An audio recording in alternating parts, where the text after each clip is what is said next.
Have you ever seen a duck that doesn't waddle, but runs upright like a penguin? Meet the Indian runner duck, one of the most unusual and fascinating domestic ducks in the world. This breed has a history that stretches back hundreds, even thousands of years. In this video, we'll explore where it came from, how it spread across the world, the traits that make it so unique, and why it's still loved by farmers and backyard keepers today. To understand the Indian runner, let's travel back to its earliest roots in Southeast Asia. Despite its name, the Indian runner duck does not actually come from India. Its true home is in the islands of Indonesia, places like Bali, Java, and Lombok. Archaeologists have even found stone carvings from temples in Java that date back to around the year 1000 AD. These carvings clearly show ducks standing tall with the same upright posture we see in Indian runners today. Naturalists like Alfred Russel Wallace, who visited Lombok in the 1800s, wrote about this strange duck with a long body that walked almost like a penguin. Even Charles Darwin mentioned them, calling them one of the most remarkable breeds he had ever seen. But these ducks weren't just admired for their unusual looks, they played an important role in daily life. For centuries, farmers in Southeast Asia developed the Indian runner duck as a working farm bird. Instead of waddling in ponds, these ducks were herded into rice fields every morning. There, they ate weeds, snails, and insects while fertilizing the soil at the same time. By evening, they were driven back home, and their eggs were collected.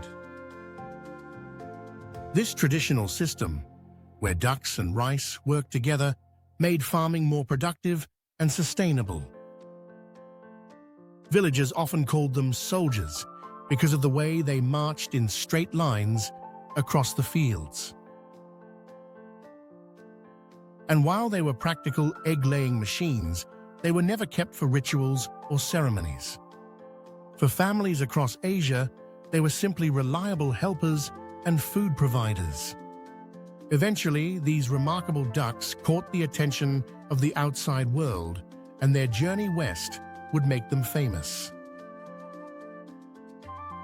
In the 1800s, colonial trade brought Indian runner ducks from Southeast Asia to England. At first, people called them penguin ducks because of their upright stance. Victorian farmers and scientists were amazed. Charles Darwin described them as the most remarkable of all duck breeds.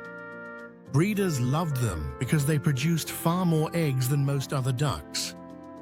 By the late 1800s, Indian runners had made their way across Europe and eventually into the United States. American homesteaders quickly welcomed them as steady egg producers, while poultry shows displayed them as exotic and curious birds. Over time, selective breeding shaped the Indian runner into the many varieties we know today. The Indian runner has always been known for its unusual body shape. They stand tall with legs set far back, giving them a running gait instead of a waddle. Some say they look like wine bottles or bowling pins with legs. Today, they come in many colors: fawn and white, apricot, black, chocolate, and more. Breeders also use them to create other famous duck breeds. For example, the Khaki Campbell, one of the world's best egg layers, was developed by crossing Indian runners with other ducks. And of course, their most famous trait is their egg production. A single runner can lay 250 to 300 eggs in a year, far more than most traditional duck breeds. With such useful qualities, it's no surprise that people still keep Indian runners around the world today. On modern farms, Indian runners are valued for both work and charm. Egg production.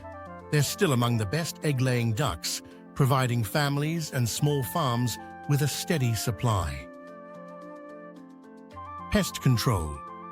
In permaculture gardens and vineyards, runners are used to eat snails, slugs, and insects. No pesticides needed. Pets and shows. Their upright stance and lively running make them fun to watch.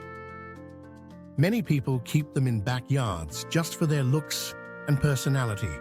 Whether in a rice paddy or a suburban garden, Indian runners remain busy, useful birds. But how are they doing today as a breed? Let's take a look at their current status. In Asia, Indian runners are still an important part of traditional rice farming.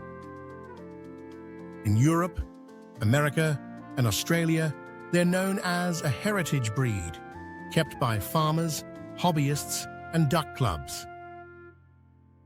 In fact, the Livestock Conservancy now lists them as recovering, meaning their numbers are healthy and growing. They're no longer rare, and in many places, they've become popular again, thanks to their usefulness and quirky charm. So what can we take away from the story of the Indian runner duck? The Indian runner duck has walked, or rather run, a long path through history. From temple carvings in ancient Java, to rice fields across Asia, to Victorian farms in England, and finally, to modern backyards worldwide. They may look funny, standing tall like penguins, but they have proven themselves as hard-working, reliable, and full of character. So what do you think? Would you ever keep Indian runner ducks on your farm or in your backyard? Let us know in the comments below. And if you enjoyed this, look into the history of one of the world's most unusual ducks. Don't forget to like, share, and subscribe for more fascinating animal stories.